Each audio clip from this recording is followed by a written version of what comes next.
Future is in safe hands అండి. చంద్రబాబు గారి నాయకత్వంలో it is in safe hands.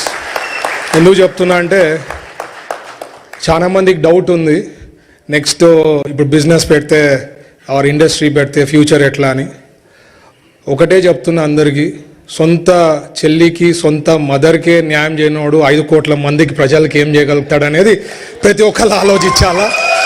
ఓటేసేప్పుడు ఖచ్చితంగా 1 నిమిషమన్నా ఆలోచిస్తారు కాబట్టి it is in safe hands, no issue. ఖచ్చితంగా తెలుగుదేశం పార్టీ కొన్ని డికేట్స్ పాలిస్తుంది, so there is no problem. అలాగే the most dynamic youth leader మా నారా లోకేష్ గారు, highly educated,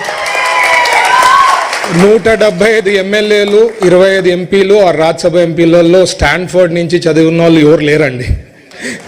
so very highly educated, so he knows what to do, when to do everything. So perfect blend ఉంది మాకు, ఇట్లా senior ఇట్లా junior. We have a అంటే long term vision, ఒక ఆలోచన చేస్తే ఫ్యూచర్ ఆఫ్ తెలుగుదేశం పార్టీకి ఉంది అని చెప్పేదానికి ఒక క్లారిటీ ఉందన్నమాట మా పార్టీలో. అండ్ నచ్చినా నచ్చకపోయినా ఎవరికైనా ఫ్యూచర్ ఇస్ లోకేష్ గారు. అండ్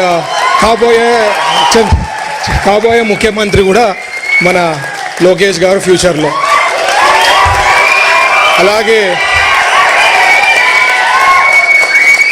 మన రామ్మోహన్ నాయుడు గారు, the youngest cabinet minister in union government.